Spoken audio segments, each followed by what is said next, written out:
उसके आगे की पढ़ाई में मदद करते हैं। उद्देश्य यही है कि जैसे कि सरकार की भी मंशा रहती है कि धनाभाव में कोई बच्चा आगे की पढ़ाई उसकी बाधित ना हो। इसी तरह डोरीलाल अग्रवाल जो हमारे संस्थापक थे, उनके नाम से हम एक दिव्यांग छात्रवृत्ति भी देते हैं दिव्यांग बच्चों के लिए। वो कार्यक्रम करते हैं। 2017 से वो हमने शुरू किया था। हर वर्ष हम दिव्यांग छात्रों को भी इस परीक्षा के माध्यम से छात्रवृत्ति देते हैं। एक खास बात का उल्लेख करना चाहूँगा, विगत कुछ वर्षों में माध्यमिक शिक्षा के क्षेत्र में बहुत ही उल्लेखनीय बदलाव हुए हैं। मुख्यमंत्री जी का विजन जो राज्य के कल्याण और प्रगति को लेकर है, वो माध्यमिक शिक्षा विभाग की योजनाओं में परिलक्षित होता है। परीक्षा प्रणाली में सुधार हो, रिकॉर्ड अवधि में परीक्षा और रिकॉर्ड ही अवधि में परीक्षा परिणाम, दोनों इस बार हमने देखे हैं। तकनीक का बेहतर इस्तेमाल हुआ है अध्ययन अध्यापन में, पारदर्शिता आई है, शिक्षा की गुणवत्ता बढ़ी है। शिक्षण के व्यवहारिक और आधुनिक तरीके अपनाकर कैसे बेहतर शिक्षा दी जाती है, ये हम सब लोगों ने देखा है। साथ ही व्यावसायिक शिक्षा में भी काफ़ी कुछ अभिनव प्रयोग हुए हैं। ये सारी चीज़ें पिछले कुछ वर्षों में हम लोगों ने देखी और महसूस की है। आज की ज़रूरत को देखते ही हमारी मुख्यमंत्री जी को की तरफ एक ध्यानाकर्षण ये भी हम करना चाहेंगे कि समाचार पत्रों को भी अगर पाठ्यक्रम में शामिल करें तो शिक्षा विभाग के नूतन प्रयोग में एक ये भी जुड़ सकता है। जहां तकनीक, अध्यापन और प्रशिक्षण के तमाम प्रयोग हुए हैं, तो अगर समाचार पत्रों को हम पाठ्यक्रम में शामिल करें तो उससे बच्चों के समग्र विकास में वो मददगार होगा।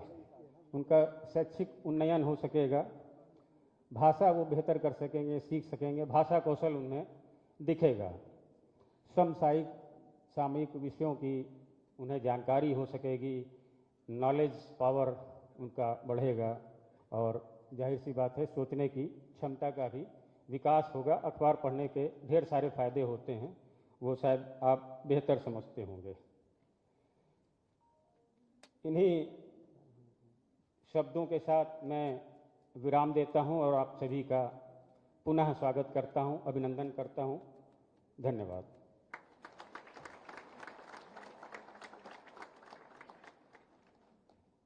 बहुत बहुत आभार आदरणीय संपादक महोदय। और अब विनम्रतापूर्वक निवेदन, माननीय माध्यमिक शिक्षा राज्य मंत्री स्वतंत्र प्रभार श्रीमती गुलाब देवी जी से आप आएं और हम लोगों को दिशा निर्देश दें। एक बार करतल ध्वनि से हम स्वागत करेंगे माननीय मंत्री महोदय का।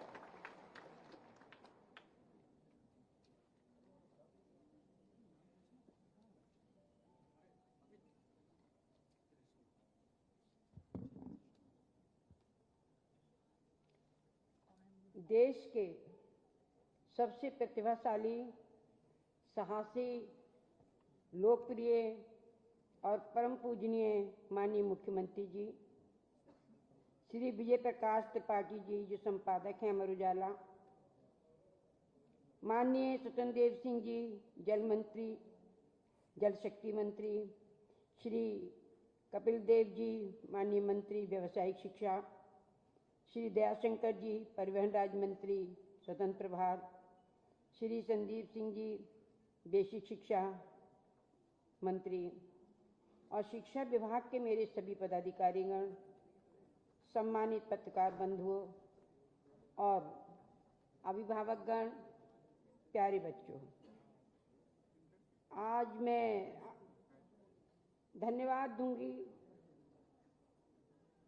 और बधाई के पात्र हैं अमर उजाला के संपादक और उनके सभी सहयोगी कि हमारे मेधावी बच्चों के लिए उन्होंने सम्मानित किया है। सभी परीक्षार्थी बहुत ही मेहनत करके और कठिन परिश्रम के द्वारा यहाँ तक आए हैं। ये उनका एक चुनौतीपूर्ण कार्य है। इस लक्ष्य तक पहुंचने के लिए ध्यान केंद्रित करते हुए निरंतर उन्होंने परिश्रम किया है। प्रदेश की मेरिट सूची में स्थान प्राप्त करने वाले ऐसे सभी छात्र छात्राओं को मैं बधाई देती हूँ और ये मंगल कामना करती हूँ कि भावी जीवन में एक योग्य नागरिक बनकर देश सेवा में अपना सर्वोच्च योगदान देने के लिए सदैव तत्पर रहेंगे।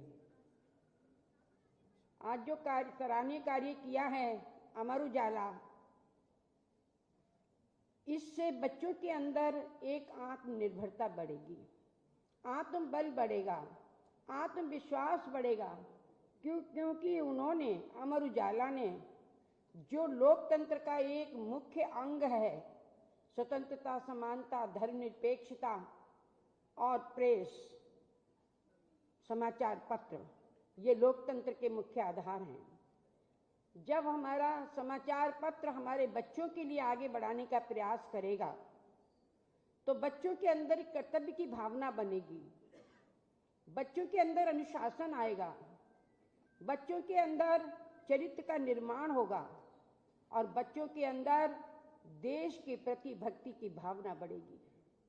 क्योंकि ये होनहार हमारे बच्चे यहाँ बैठे हुए हैं, जहाँ एक और ये अभिभावकों का विश्वास है, जिस दिन से बच्चा जन्म लेता है उस दिन से ही उनके अभिभावक सोचते हैं कि मैं अपने बच्चे को कुछ ना कुछ जरूर बनाऊंगा और वो उस प्रयास में लग जाते हैं, रात दिन मेहनत करते हैं, परिश्रम करते हैं और अपने बच्चे को कुछ ना कुछ बनाने का प्रयास करते हैं।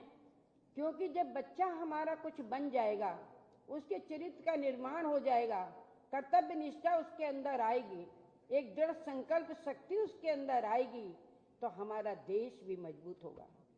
किसी भी देश की पहचान 3 चीजों से होती है, वहाँ के किसान से, वहाँ के जवान से और हमारे विद्यार्थियों से। किसान की संपन्नता, जवानों की वीरता और हमारे विद्यार्थियों की योग्यता, इससे किसी देश की पहचान होती है। तो आज योग्यता से प्रदेश में ही नहीं पूरे देश में आपने पहचान कराई है। मैं इस अवसर पर जो हमारे होनहार बच्चों के लिए आगे बढ़ाने का प्रयास किया है अमर उजाला ने, मैं उनको हार्दिक उनका अभिनंदन करती हूँ, हार्दिक बधाई देती हूँ और बच्चों को ये विश्वास दिलाती हूँ कि आपके जो युवा मुख्यमंत्री हैं, इन्होंने हर चुनौती का सामना किया है।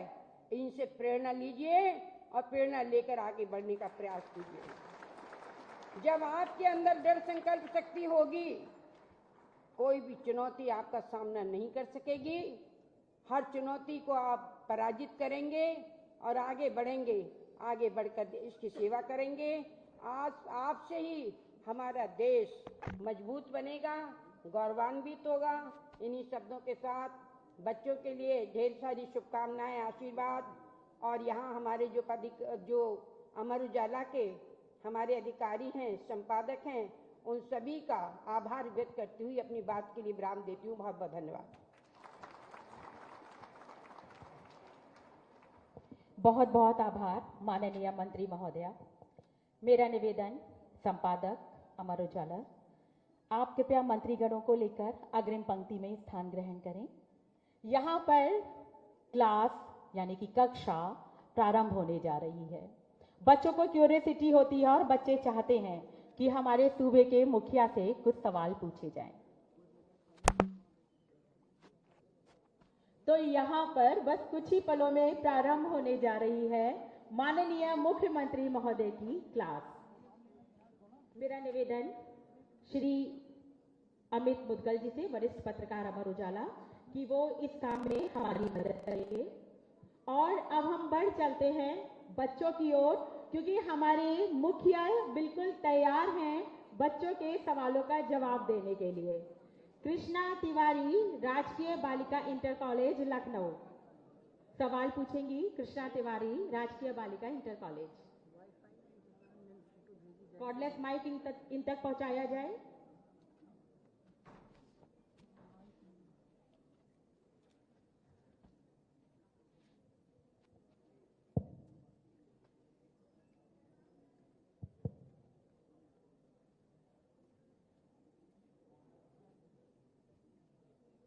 थोड़ी पास करके बोलो, मुंह के पास करो।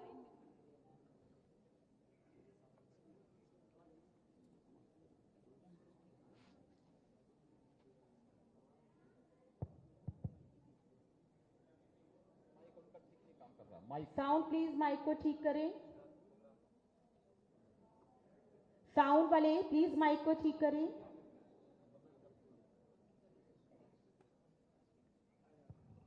हेलो, प्रणाम सर, मेरा नाम तृष्णा तिवारी है। मैं राष्ट्रीय बालिका इंटर कॉलेज की कक्षा 12 की छात्रा हूँ।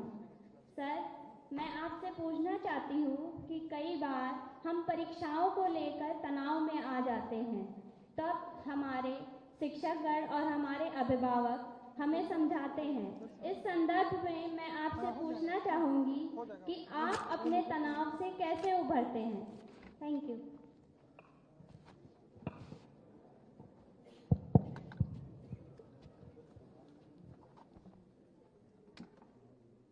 कृष्णा जी, आपने बहुत अच्छा और सामयिक प्रश्न किया है। मैं सबसे पहले अमर उजाला परिवार को इस आयोजन के लिए हृदय से धन्यवाद देता हूं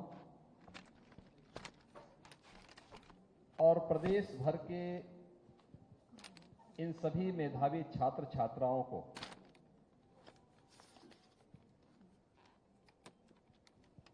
हृदय से बधाई देता हूं।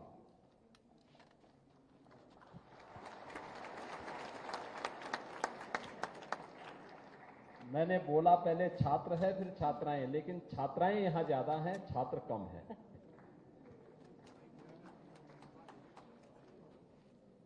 मैं पूर्वाह्न में भी 11 से 12 बजे के बीच में माध्यमिक शिक्षा परिषद के द्वारा जो मेधावी छात्र सम्मान समारोह था, उस समारोह में भी था और मैं देख रहा था कि बालिकाओं ने बोर्ड की परीक्षा में ज्यादा अच्छा प्रदर्शन किया है, उनकी मेरिट की सूची ज्यादा रही है और ये दिखाती है कि बालिकाएं तनाव में कम रहती हैं।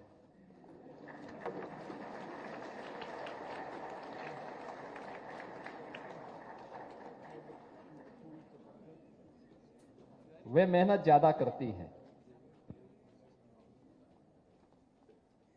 हम सबको जीवन में इस बात को ध्यान में रखना होगा कि परिश्रम का कोई विकल्प नहीं है। हम जितनी मेहनत करेंगे, जितना परिश्रम करेंगे, उसका परिणाम हमारे पक्ष में अवश्य आएगा और परिणाम आएगा तो हमें अपने आप को आकलन करने का एक अवसर भी प्राप्त होगा। जीवन में हर व्यक्ति एक जैसा नहीं हो सकता। उसकी प्रकृति, उसके आसपास का वातावरण, उस क्षेत्र का जो वातावरण है, उनकी पारिवारिक स्थिति, बहुत सारे कारक होते हैं उसके सामने जो चुनौती के रूप में खड़े होते हैं। इन सभी चुनौतियों का हिम्मत हारे बगैर बड़ी शालीनता के साथ लक्ष्य को ध्यान में रख करके जो परिश्रम होगा, आपकी मंजिल तक पहुंचने में वह सहायक होगा। याद रखना, अगर किसी कार्य में बाधा नहीं है तो मान करके चलिए कि आपकी दिशा सही नहीं है।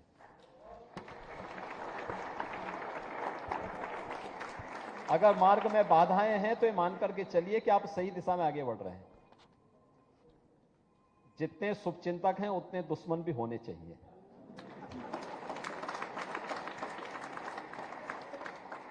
और तब सफलता जो प्राप्त होती है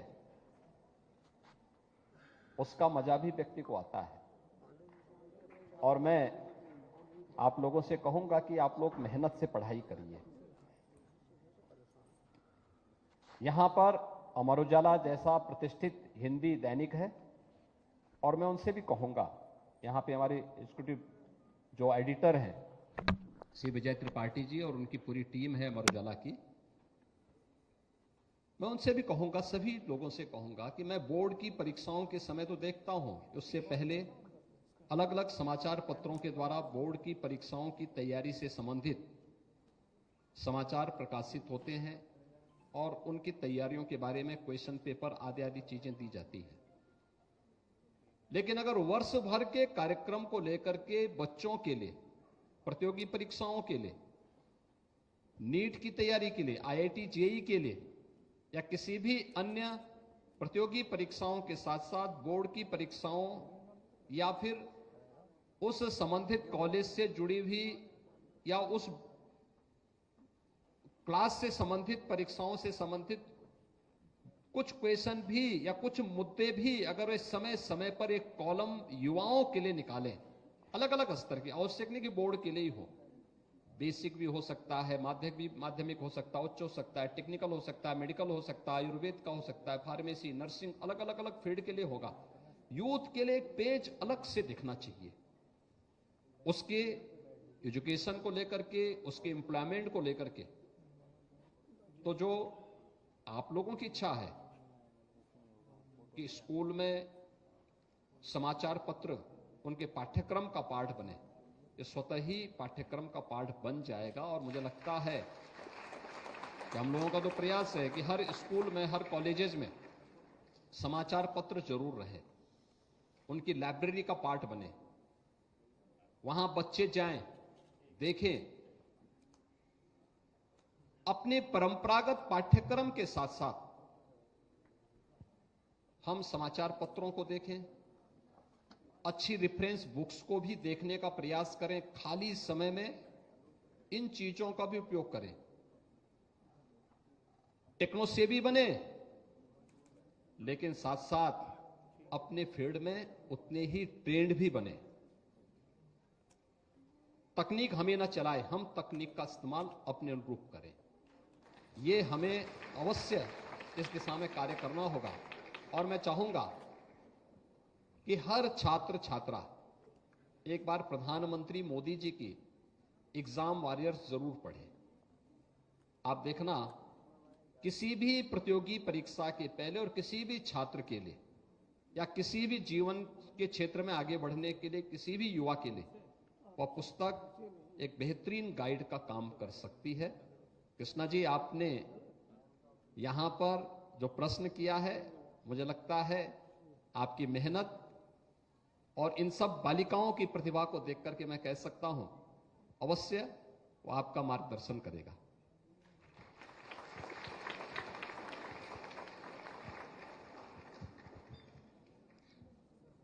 और दूसरे प्रश्न के लिए सोनम पाठक जो सीतापुर से हैं हमारे बीच। सोनम पाठक सीतापुर से।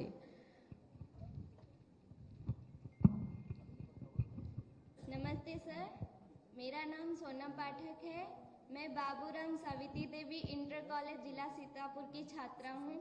हमारा आपसे प्रश्न है, जैसा कि सभी माता पिता अपने बच्चों को डॉक्टर, इंजीनियर और IAS बनते देखना चाहते हैं, तो जब ऐसे में आपने संन्यास लिया तो आपके माता पिता जी की प्रतिक्रिया क्या थी? धन्यवाद।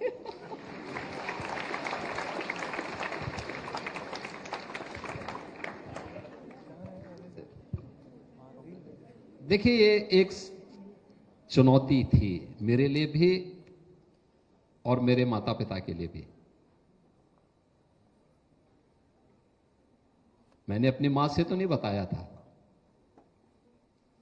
लेकिन इनडायरेक्टली अपने पिता से चर्चा की तो भड़क गए थे, तो मुझे चुपचाप घर से निकलना पड़ा था।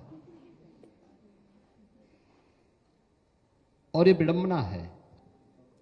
देखिए, जीवन के बारे में हर व्यक्ति जानता है।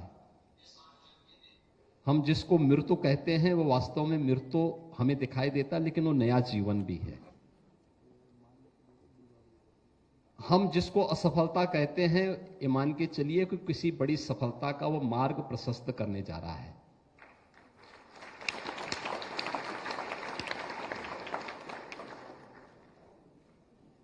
और उसी में हमें रास्ता निकालना है।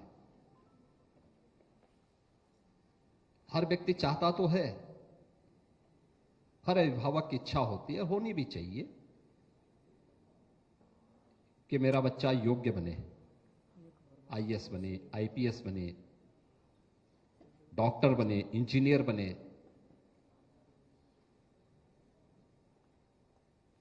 मेरा मानना है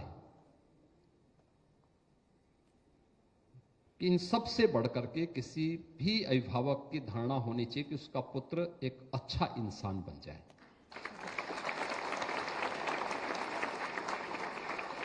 अच्छा इंसान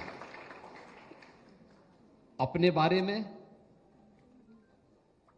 अपने समाज के बारे में, अपने देश के बारे में अपनी जिम्मेदारियों का निर्वहन करना सीख जाए।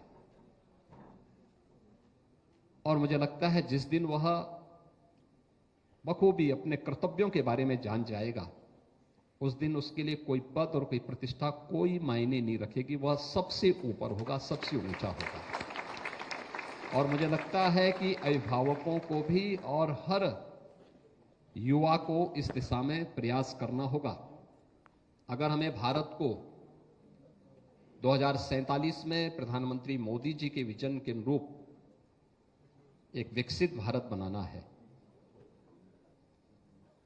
तो सबसे पहले अपने कर्तव्यों के ईमानदारी पूर्वक निर्वहन की दिशा में हम सबका प्रयास होना चाहिए। और वह तभी हो पाएगा जब अच्छे नागरिक बनेंगे।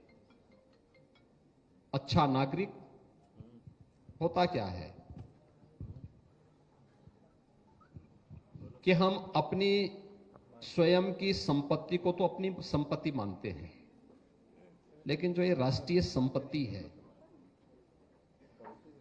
क्या ये किसी सरकार ने अपने जेब से दे रखा है क्या?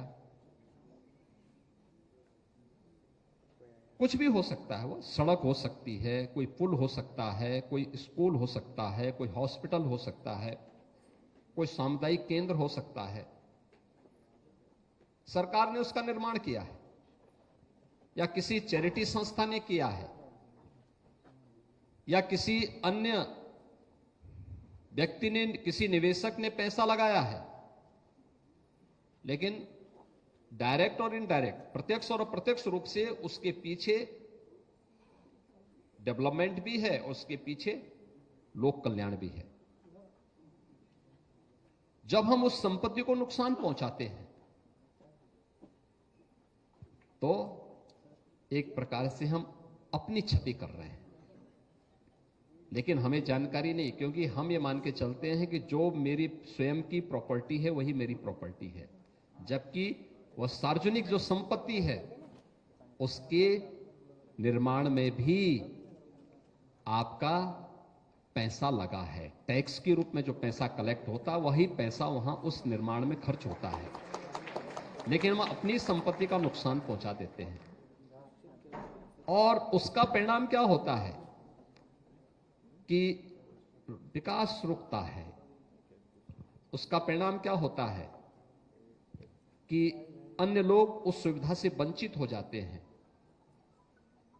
और फिर जब लोगों के मन में यही धारणा पैदा होती है तो वह समाज कभी वैभव की चरम तक नहीं पहुंच सकता है। और इसलिए अभिभावकों से मैं यही अपील करूंगा, अच्छा इंसान कैसे बने, हमारे शिक्षकों को, हमारे अभिभावकों को इस दिशा में प्रयास प्रारंभ करना चाहिए। घर से पाठ पढ़ाने की आवश्यकता है। घर में होगा, स्कूल में उस प्रकार का वातावरण होगा, अवश्य बहुत कुछ बदलाव आएगा। देश बहुत कुछ बदला है। भारत से दुनिया बहुत कुछ उम्मीद रखती है।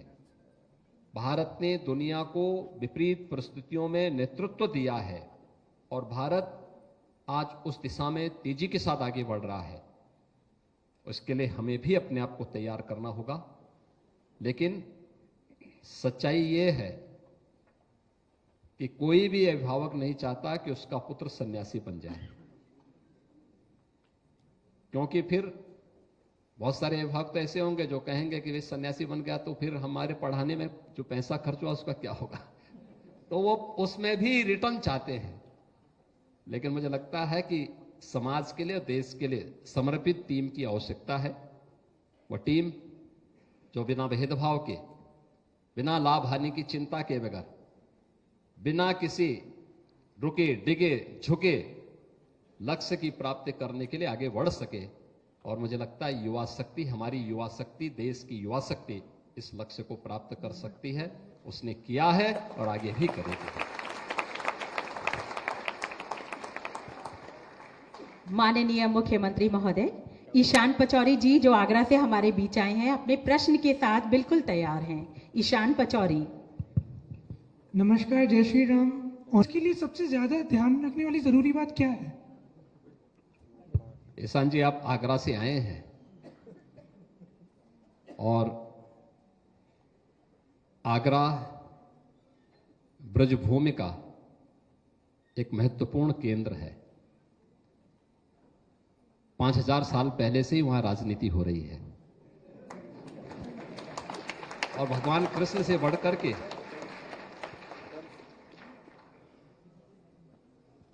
इस क्षेत्र का पारंगत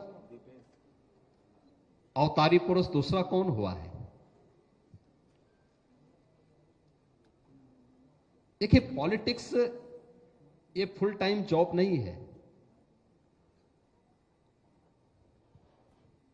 आप अपने फील्ड में मेहनत करिए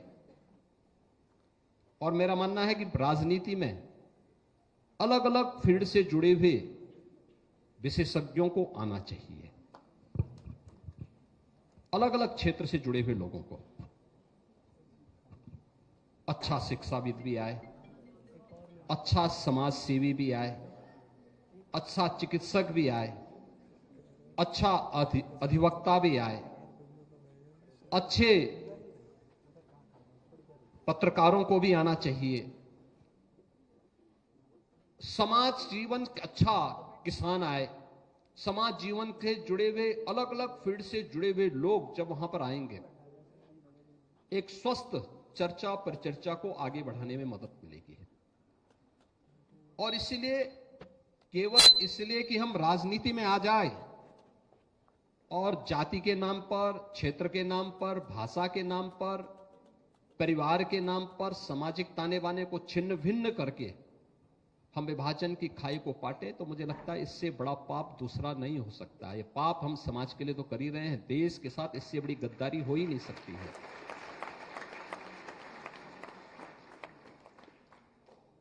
एक खतरनाक पाप है ये,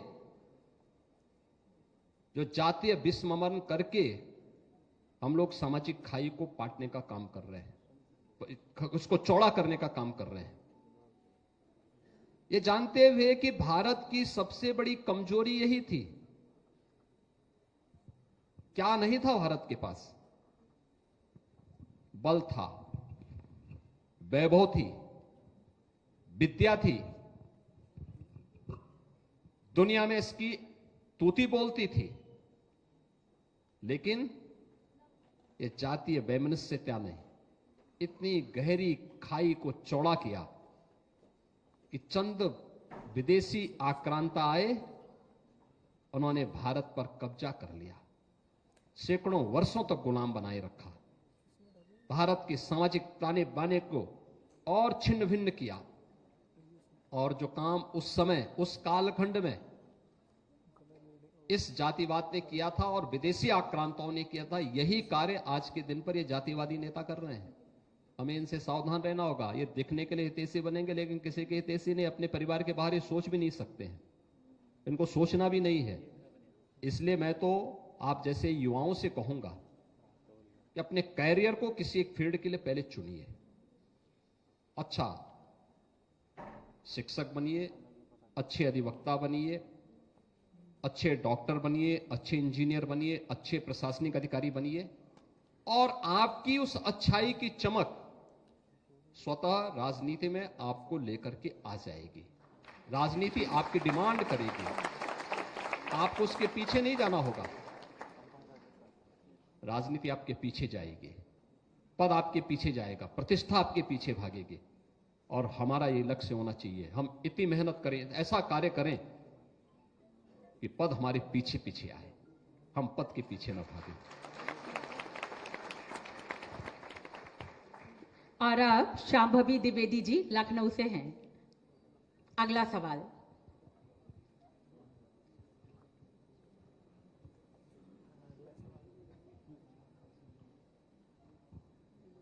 नमस्कार माननीय मुख्यमंत्री जी, मैं Shambhavi Dwivedi city Montessori school प्रथम शाखा की 11वीं कक्षा की छात्रा हूँ। मेरा प्रश्न आपसे ये है कि जब आप हमारी उम्र में थे तो आप अपना करियर किस क्षेत्र में बनाना चाहते थे? धन्यवाद। देखिए, जो आप सोचते हैं मैं भी वही सोचता था, और मैं भी ये मानता था कि मुझे एक अच्छा इंजीनियर बनना चाहिए या मुझे भी इस फील्ड में पारंगत होना चाहिए। लेकिन हर एक क्षेत्र की अलग अलग अच्छाई भी होती है, उसकी कमी भी होती है। बाद में मुझे लगा कि देखिए, अच्छा है कोई इंजीनियर या कोई प्रशासनिक पद प्राप्त करने से अच्छा है एक अच्छा इंसान बनकर के जो लोग पीड़ित हैं उनके साथ खड़ा होया जाए, तो मुझे लगता है जीवन की सार्थकता है। और मुझे अच्छा लगता है, जब मैं शुरू में मैंने संन्यास लिया था तो मुझे बहुत सारे लोग कोसने वाले थे, कहां चले गए जी, क्या कर दिया ये। और मैं भी असमंजस में रहता था कि क्या मैंने गलत तो नहीं कर लिया। लेकिन मैं जब उस फील्ड में आगे बढ़ा तो मुझे लगने लग गया कि नहीं, मेरा मार्ग एकदम सही है। जो लोग मुझे कोसते थे, मैं जब उनकी तरफ देखता हूं आज, या उस समय भी देखता था, कोई संतुष्ट नहीं है। भौतिक उपलब्धि व्यक्ति को कभी संतुष्ट नहीं कर सकती, कभी नहीं कर सकती है। और मैं इस बात को मानता हूं कि एक गरीब भले ही आपको आर्थिक रूप से संपन्न कर सकता हो, लेकिन उसकी दुआ और उसका आशीर्वाद आपके जीवन को प्रशस्त करने में बहुत बड़ी भूमिका का निर्वहन कर सकता है। और मुझे लगता है, ठीक बात है कि मैं आज मुख्यमंत्री हूं, लेकिन मैं मान के चलता हूं कि मैंने संन्यास का मार्ग लिया। ये प्लान का मार्ग नहीं है, ये संघर्ष का मार्ग है, जीवन संघर्ष का मार्ग, परिश्रम का मार्ग है। आज भी 16 से 18 घंटे बेझिझक हम मेहनत करते हैं, बेझिझक करते हैं, सब कुछ होने के बावजूद भी मेहनत करते हैं। और इसलिए नहीं करते कि हमें कोई पद और कोई प्रतिष्ठा प्राप्त होगी, नहीं, इसलिए क्योंकि ये मेरी ड्यूटी है, इसलिए कि मैं अपने संन्यास की सार्थकता को साबित कर सकूं, और इसलिए कि मैं साबित कर सकूं कि नहीं, भारत की ऋषि परंपरा ने जो व्यवस्था बनाई है वो बहुत उत्तम व्यवस्था थी, और उस व्यवस्था के एक प्रतिनिधि के रूप में हम भी हैं। और इसलिए हमने उस मार्ग को चुना, और उस मार्ग पर हम इस बात को मान करके चलते हैं कि नहीं, हमारा मार्ग सही था। और इसलिए तब भी हम ये मान के चलते थे कि नहीं, हमें एक अच्छा इंसान बनना है, और अच्छा इंसान बन करके हम लोग दिखाएंगे। जो भगवान कृष्ण ने कहा था ना कि परित्राणाय साधुनाम और विनाशाय च दुष्कृताम, उसी मार्ग को अपना करके चल रहे हैं। सज्जनों के साथ खड़े हो सकते हैं, दुष्टों के त्राण के लिए भी कुछ कभी कभी कदम उठा लेते हैं। माननीय मुख्यमंत्री महोदय, कृष्णा गुप्ता जो गोरखपुर से हम हमारे बीच अपने प्रश्न को लेके बिल्कुल तैयार हैं। कृष्णा गुप्ता। इशिका।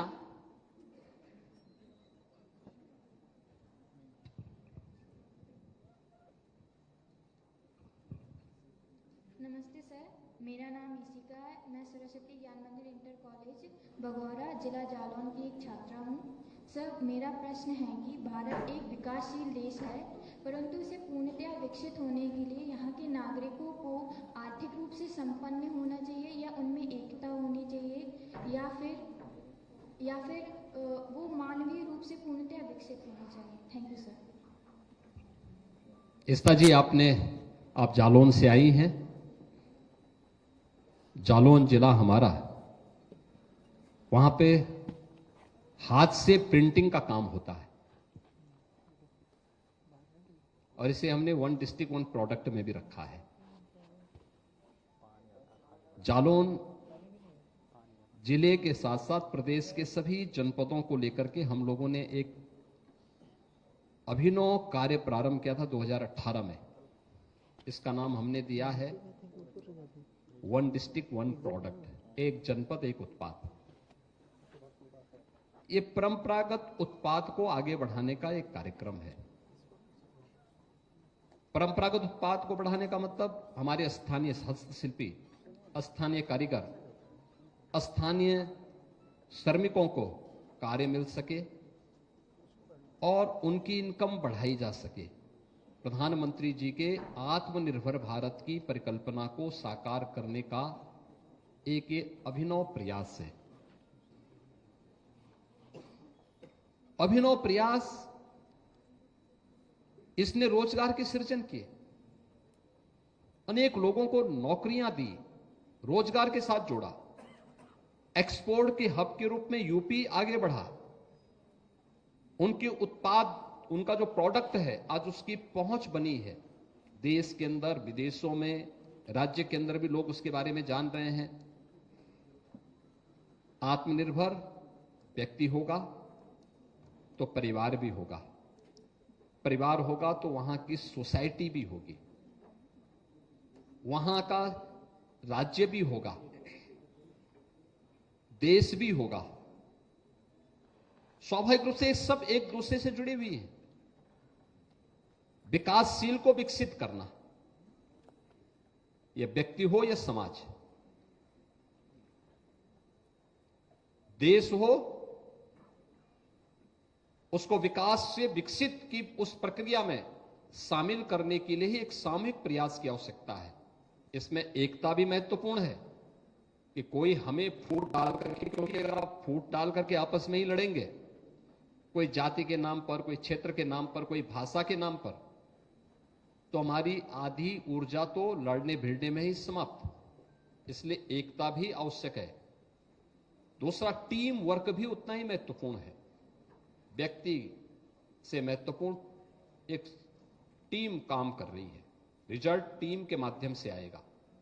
आप अपनी क्लास में मेरिट में स्थान प्राप्त करते हैं, ये मेरिट में जो स्थान आप प्राप्त कर रहे हैं, यह आपका परिश्रम है, लेकिन इसके पीछे एक टीम का योगदान है।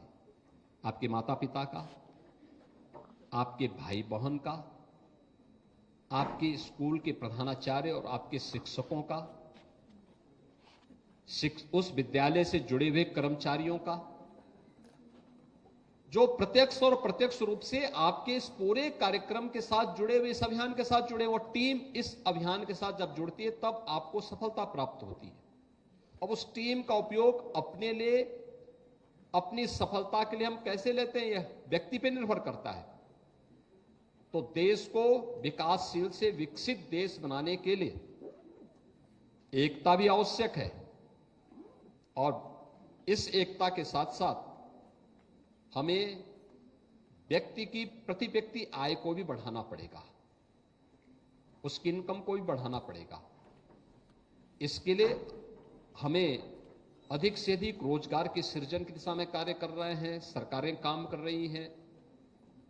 उनके लिए स्थानीय स्तर पर रोजगार का सृजन हो, निवेश हो, नौकरियां आए, रोजगार बढ़े, हर एक फील्ड में बढ़े। यह भी आत्मनिर्भरता के उसी लक्ष्य को प्राप्त करने के दिशा में किए जाने वाले प्रयास हैं। और जब ये प्रयास सामूहिक रूप से आगे बढ़ेंगे तो इसके परिणाम उतने ही सार्थक होते हुए दिखाई देंगे जो आज हम लोगों को देखने को मिलता है। याद करिए, जब मोदी जी ने सत्ता संभाली थी 2014 में, भारत दुनिया की 11वीं अर्थव्यवस्था थी। आज भारत दुनिया का 5वीं बड़ी अर्थव्यवस्था बन चुका है। भारत के लिए इससे बड़ी गौरव की बात क्या हो सकती है कि जिस इंग्लैंड ने भारत पर लगभग 200 वर्षों तक शासन किया, उस इंग्लैंड को पछाड़ करके भारत अपनी आजादी के अमृत महोत्सव वर्ष में, यानी आजादी के जब 75 वर्ष पूरे हो रहे थे, तब भारत दुनिया की 5वीं बड़ी अर्थव्यवस्था बना। यह भारत के लिए सबसे बड़ी उपलब्धि है। और अभी आप देखना, मोदी जी के नेतृत्व में अगले 3 वर्ष के अंदर भारत दुनिया की 3री बड़ी अर्थव्यवस्था बनने जा रहा है।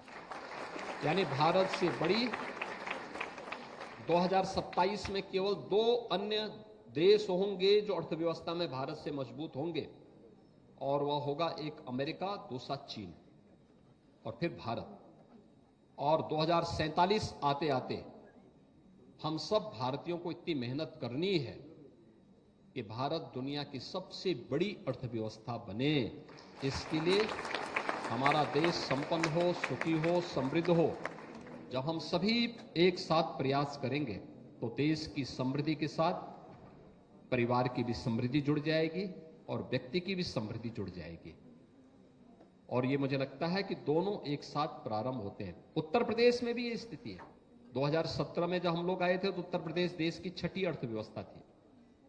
आज उत्तर प्रदेश देश की 2री बड़ी अर्थव्यवस्था है। एक लंबी छलांग हमने लगाई है। देश के अंदर सबसे अच्छे विकास की दर को प्राप्त करने वाला राज्य है। प्रयास से, सामूहिक प्रयास से, और उस सामूहिक प्रयास के परिणाम सामने आने चाहिए। इसके लिए हम लोगों ने एक व्यवस्था प्रारंभ की। अब तक होता क्या था, देश के अंदर हम क्या कहते थे, नेशनल जीडीपी की बात करते थे।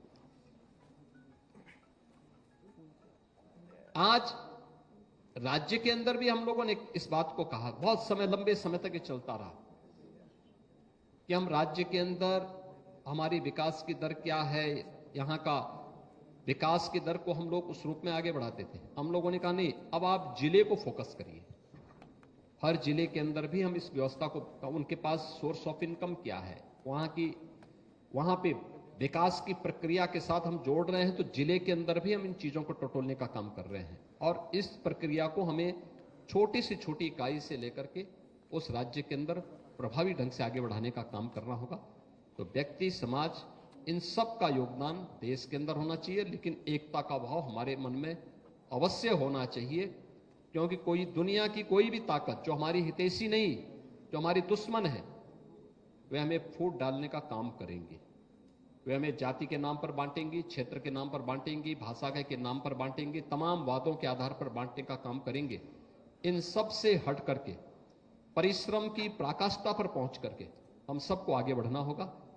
और मुझे बहुत प्रसन्नता है कि ये मेधावी छात्र जिनका आज यहां सम्मान होने जा रहा है, ये सभी मेधावी छात्र उस परिश्रम की पराकाष्ठा के कुछ अनमोल रत्न आज यहां पर हैं, जिन्हें अमर उजाला परिवार सम्मानित करने जा रहा है।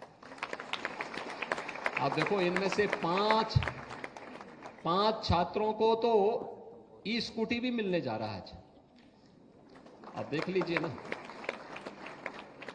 सुबह के कार्यक्रम में हम लोगों ने देखा कि जिन्होंने मेरिट स्थान प्राप्त किया, 1 लाख रुपए, टैबलेट, ये सब उन्होंने देखा था। हम लोग जब बचपन में थे, हम लोग जब पढ़ते थे, ये टैबलेट और 1 लाख रुपए की कोई बात ही नहीं सोच सकता था। उस समय मोबाइल फोन भी नहीं थे,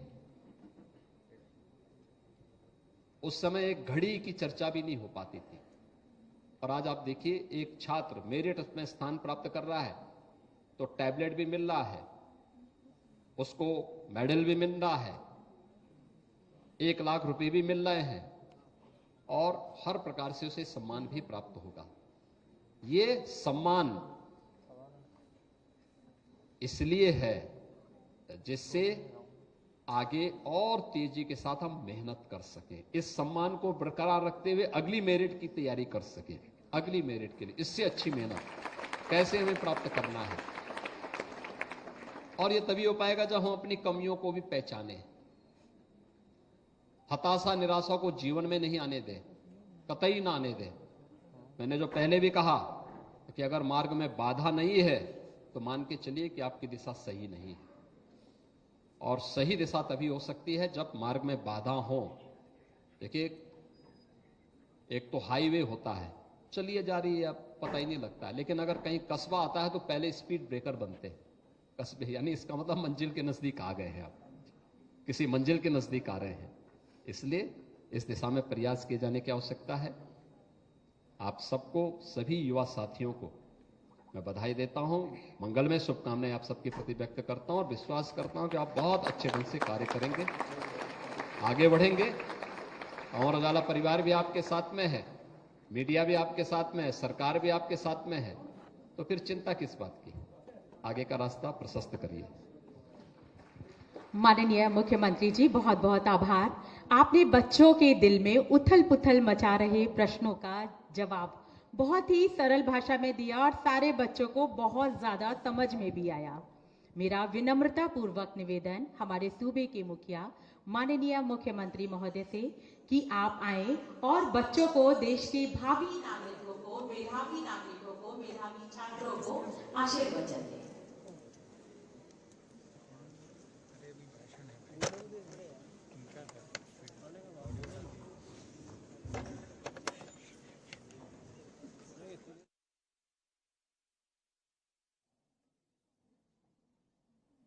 आज के इस मेधावी छात्र सम्मान समारोह में मंच पर उपस्थित, यहां पर इस समारोह में उपस्थित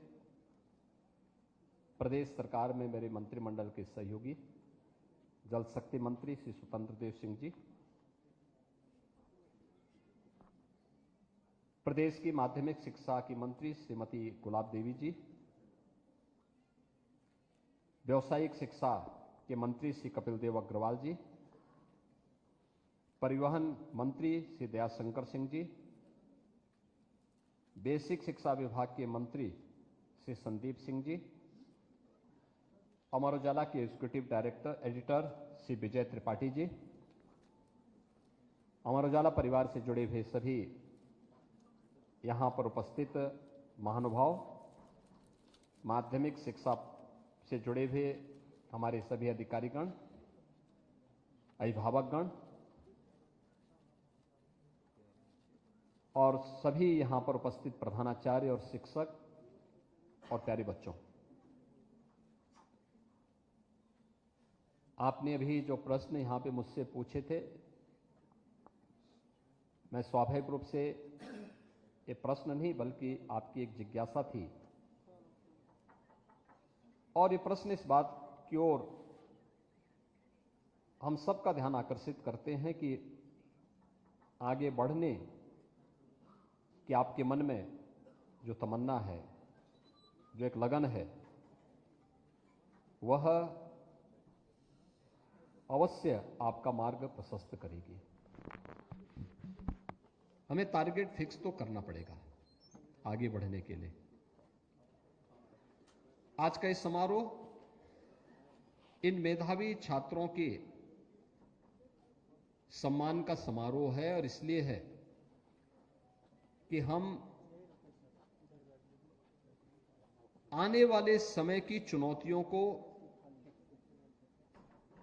अभी से तय करते हुए आगे बढ़े। देखिए, आज सुविधाएं बढ़ी हैं, आज लोगों के पास साधन हुए हैं, उनका भरपूर उपयोग करते हुए आपको आगे का रास्ता निकालना चाहिए। जीवन में सफलता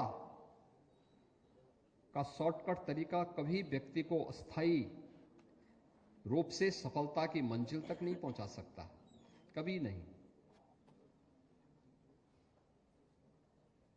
सफलता का एकमात्र सफलता का एकमात्र सूत्र है, वो फॉर्मूला है, वह है कठिन परिश्रम। कठिन परिश्रम। लेकिन परिश्रम भी सही दिशा में होना चाहिए। एक किसान है, अगर वह अपने खेत में वर्षा आने के बाद जोताई बोआई करता है, बीज डालता है, फसल तैयार करके सही समय में उसकी निराई होने के साथ फसल तैयार करके फिर समय पे उसकी कटाई करता है, तो उसी के सामने परिणाम भी आता है। लेकिन अगर कोई व्यक्ति पहले मेहनत तो करता है, लेकिन समय पे पानी नहीं डालेगा खेत में, समय में उत्तम किस्म के बीज नहीं लाएगा, समय पे निराई गुड़ाई नहीं करेगा, तो फसल भी अच्छी नहीं, पहले तो फसल होगी ही नहीं जब बीज ही नहीं पड़ेगा। वो बीज एक टारगेट है, एक लक्ष्य है, हमें करना क्या है, हम चाहते क्या है, और फिर उस दिशा में किया जाने वाला सार्थक प्रयास वो परिणाम दे देगा। आज तो अनेक तरीके अपनाए जा चुके हैं। सरकार ने आपकी सुविधा के लिए अनेक अभिनव प्रयास प्रारंभ किए हैं, हमें उससे देखना चाहिए। दूसरा, बहुत सारी जगह आप स्कूल कॉलेजेस भी अच्छे बने हैं, जहां निजी विद्यालय हैं उनके अपने संसाधन हैं, अपने साधन हैं। जहां सरकार के द्वारा संचालित गवर्नमेंट इंटर कॉलेजेस हैं या एडेड कॉलेजेस हैं, वहां पे उनके पास भी सरकार अच्छा इंफ्रास्ट्रक्चर दे रही है, अच्छे शिक्षक दे रही है, अच्छे लोगों की वहां तैनाती कर रही है। वहां पर भी एक अच्छा प्रयास प्रारंभ हुआ है। इसके लिए प्रोजेक्ट अलंकार के रूप में सरकार ने सैकड़ों करोड़ रुपए वहां पर अच्छा भवन बनाने के लिए, अच्छी लैब बनाने के लिए, अच्छी लाइब्रेरी बनाने के लिए वहां पर दे रखी है, और उसको लगातार उसके उन्नयन की कार्रवाई को भी सरकार आगे बढ़ा रही है। जो बच्चे किसी प्रतियोगी परीक्षा की तैयारी करने के लिए जाना चाहते हैं, नीट की, IIT JEE की या अन्य किसी प्रतियोगी परीक्षा के लिए, हर जनपद में हम लोगों ने आज के दिन पर अभ्युदय कोचिंग प्रारंभ किए हैं। अभ्युदय कोचिंग कोरोना कालखंड में सरकार ने प्रारंभ किया, और अभ्युदय कोचिंग इसके पिछले 3 वर्ष के जो परिणाम आए हैं, बहुत रोचक और बहुत ही अच्छे आनंददायक परिणाम आए हैं। अनेक छात्र, क्योंकि ये फिजिकली भी है और वर्चुअली भी है, उनकी क्लासेस से जुड़ सकते हैं, उसका लाभ ले सकते हैं। इस दिशा में सरकार के द्वारा अनेक प्रयास बेसिक में, माध्यमिक में करने के प्रयास प्रारंभ हुए हैं। ये पाठ्यक्रम से लेकर के और इस प्रक्रिया को अंतिम मंजिल तक पहुंचाने के लिए लगातार सरकार के द्वारा अलग अलग स्तर पर किए जाने वाले प्रयास के परिणाम आज हम सबके सामने आते हुए दिखाई दे रहे हैं। और इसी दिशा से मैं चाहूंगा कि हम उन सब का लाभ लें, लक्ष्य तय करें, उसके लिए निरंतर परिश्रम करें, अपने शिक्षकों से और अपने भावकों से अपनी बात को कहने में संकोच न करें। मुझे लगता है कि आज के दिन पर जितना अच्छा माहौल आपको प्राप्त हो सकता है, सरकार भी और स्थानीय स्तर पर प्रशासन भी, मीडिया भी, समाज का हर तबका भी इस दिशा में प्रयास कर रहा है और उसमें आपके लिए सहयोग के लिए खड़ा है। राष्ट्रीय शिक्षा नीति एक नए आपके लिए क्षेत्र के लिए मार्ग प्रशस्त कर रहा है। ये राष्ट्रीय शिक्षा नीति भारत को दुनिया को का विश्व गुरु के रूप में स्थापित करने के सपने को साकार करने का एक सशक्त माध्यम बन सकता है। मैं देख रहा था अलग अलग संस्थानों में उन्होंने कुछ अच्छे संस्थाओं के कैंपस भी अब प्रारंभ किए हैं।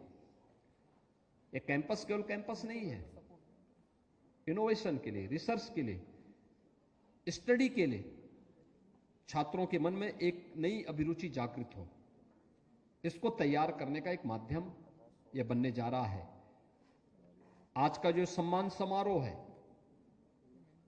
यह आज यहीं पे नहीं पूरे प्रदेश भर में हो रहा है। और मैं चाहूंगा कि सम्मान समारोह को केवल एक औपचारिक सम्मान समारोह न मनाएं। यह केवल एक आयोजन मात्र नहीं है, इसको भी एक चुनौती के रूप में लें। चुनौती इस बात की कि आज आपको सम्मान किया गया है, उस सम्मान को बरकरार रखते हुए, उस मेरिट को बरकरार रखते हुए उससे आगे और अच्छा कैसे किया जा सकता है, इस दिशा में प्रयास, अपना आंकलन करना। पिछले 1 वर्ष के अंदर, पिछले 2 वर्ष के अंदर आपने कितनी मेहनत की, कितने प्रयास हुए, कितना सार्थक था, कितना निरर्थक था, कहां पर समय बचत करके आप रिलैक्स मोड में रह करके इस कार्यक्रम, इस अपने मेहनत को सार्थक दिशा में ले जा सकते थे। ये सभी चीजें, और तनाव को कभी अपने बीच में पटकने ही न दें। एकदम उसी का कीड़ा बने रहने की भी आवश्यकता नहीं। अपने लिए समय निकालें, अपने स्वयं के जीवन में एक निश्चित दिनचर्या को अपनाएं, नियम और संयम से रहें, अपने स्वयं के स्वास्थ्य के प्रति जागरूक रहें।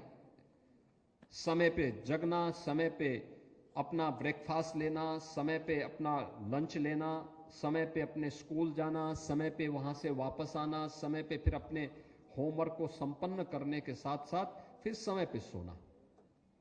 ये काम अगर समयबद्ध तरीके से आपका आगे बढ़ता है तो फिर आपकी समयबद्धता आपके जीवन को अनुशासित करेगी। आपके जीवन का यह अनुशासन आपके कार्यक्रमों को आपके लिए और आसान बनाती भी जाएगी। पाठ्यक्रम को आपको बहुत सहजता, सरलता के साथ करने में मदद मिलेगी। मैं शिक्षकों से भी इस बात के लिए अनुरोध करूंगा कि हम कुछ नयापन ढूंढें। पाठ्यक्रम को कठिन और क्लिष्ट, उबाऊ बनाने की बजाय सरल और सहजता के साथ कैसे हम छात्रों को इसके बारे में अवगत करा दें, आपकी क्लास सबसे रोचक क्लास बने। इस दिशा में कौन से कदम हो सकते हैं, यह प्रयास आपके स्तर पर होना चाहिए। छोटे छोटे उद्धरण के माध्यम से, छोटे छोटे लोकोक्ति और मुहावरों के माध्यम से हम उस क्लास को और उस कठिन से कठिन सूत्रों को आसान बना करके बच्चों को और रोचक क्लास में बदल सकते हैं। कि मैं देखता हूं बहुत सारी क्लासेज ऐसी होती हैं जहां छात्र जाना नहीं चाहते। बहुत सारी क्लासेज ऐसी होती हैं जहां छात्र उस क्लास में न भी हो, उस सेक्शन में न भी हो, लेकिन उस क्लास में जा करके बैठ करके उसको सुनना चाहते हैं, देखना चाहते हैं, उन तरीकों को ढूंढना चाहते हैं और उसके माध्यम से वे लाभान्वित होते हैं।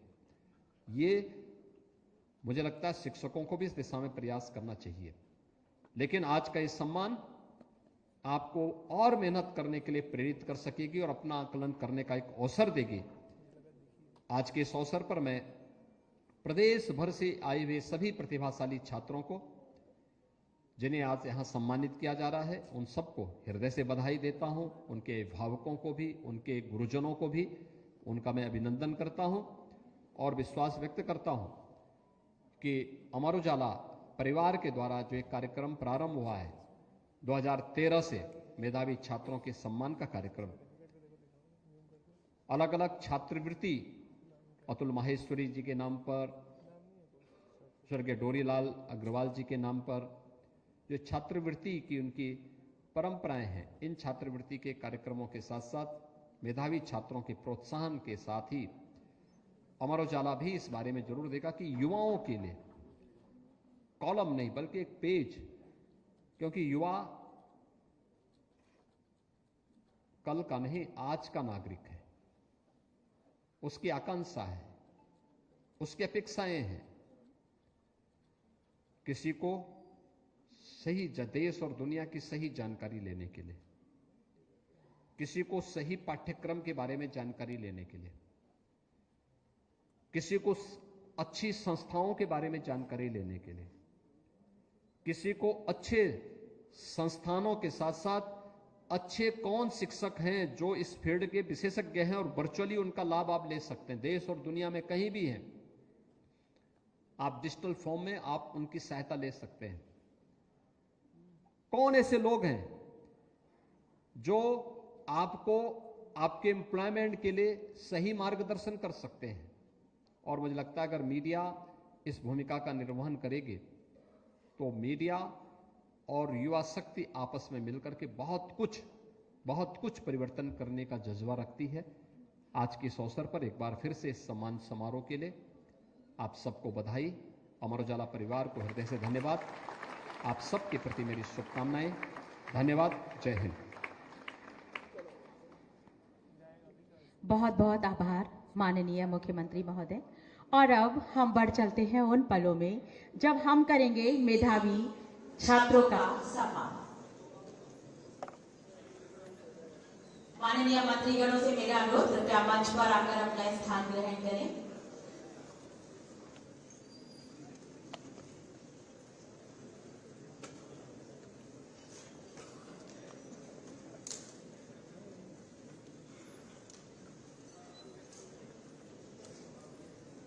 भिन्न भिन्न बोर्ड्स के टॉपर यहाँ पर हैं जिनका हम कर रहे हैं सम्मान। सबसे पहले आवाज दे रही हूँ यूपी बोर्ड की टॉपर प्राचीन निगम हाई स्कूल,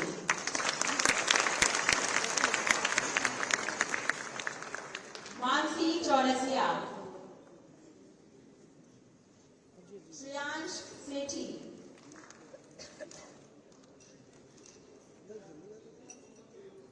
सब बच्चे यहीं पे रुके रहेंगे क्योंकि बाद में ग्रुप फोटोग्राफ होगा। दीपांशी सिंह सेंगर,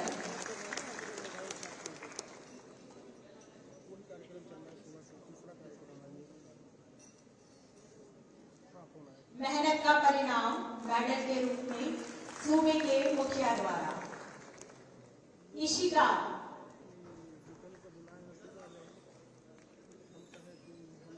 ये हाई स्कूल के टॉपर्स हैं। जोरदार करता ध्वनि। चाहत पटेल,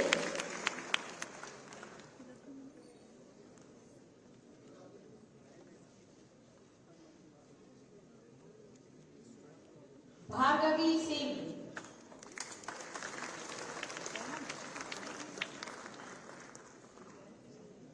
मोहम्मद अयान,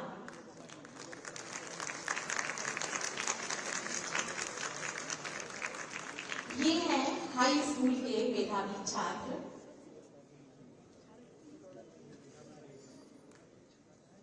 प्राचीन निगम, मानसी चौरसिया, श्रेयांश सेठी, दीपांशी सिंह सेंगर, इशिका, चाहत पटेल, भार्गवी सिंह और मोहम्मद अयान। और अब हम बढ़ चलते हैं इंटर के मेधावी छात्रों की ओर।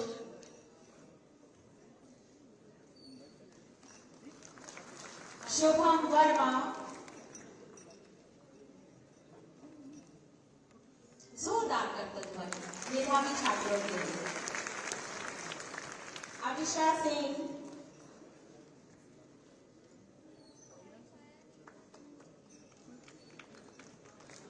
आदित्य कुमार यादव,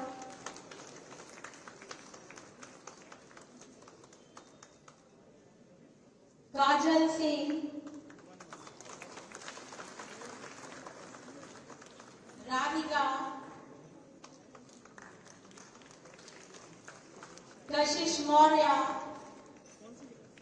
नूतन यादव।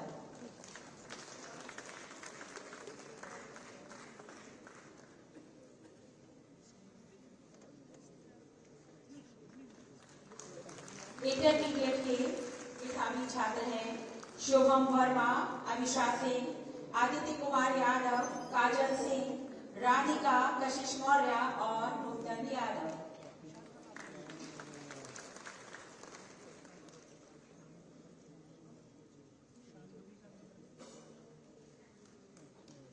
शुभ पल, गौरव के पल, सम्मान के पल।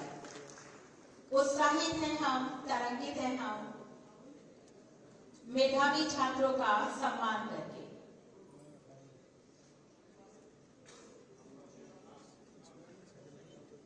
समूह चित्र माननीय मुख्यमंत्री जी के साथ और माननीय मंत्रीगणों के साथ।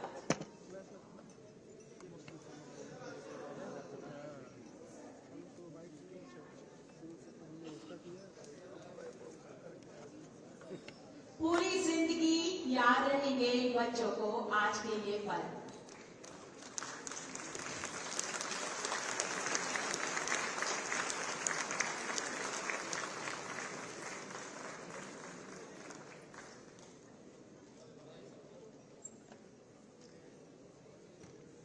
बच्चे यहीं पे अभी रुके रहेंगे और मेरा निवेदन है एथर एनर्जी के सीबीओ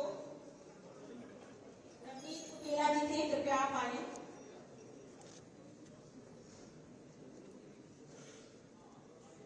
और मेरा निवेदन माननीय मुख्यमंत्री महोदय से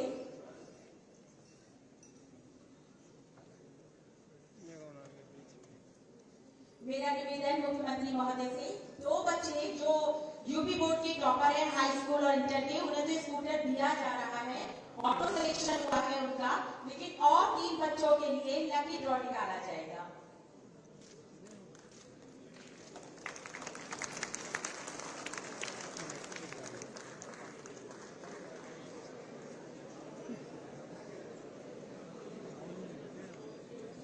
रांची निगम बोर्ड हाई स्कूल की टॉपर और इंटरमीडिएट यूपी बोर्ड के टॉपर शुभम वर्मा।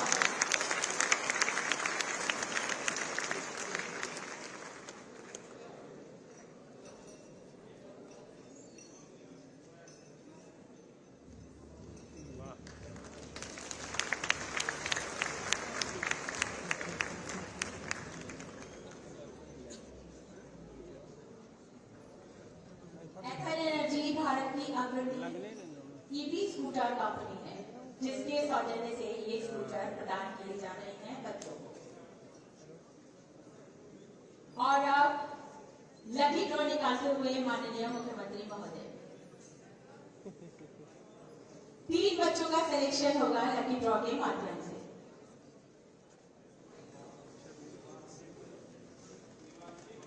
शिवांशी गोयल,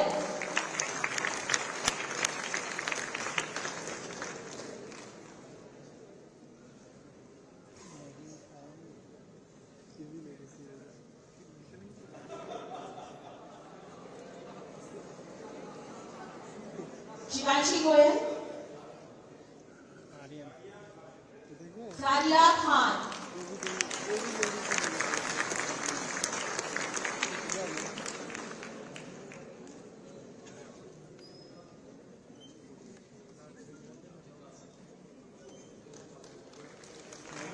अर्चिता सिंह,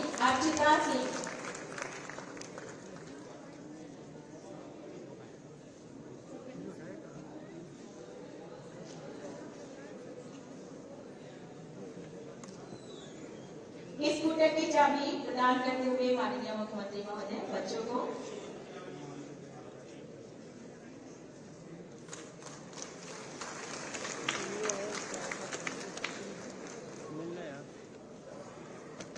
और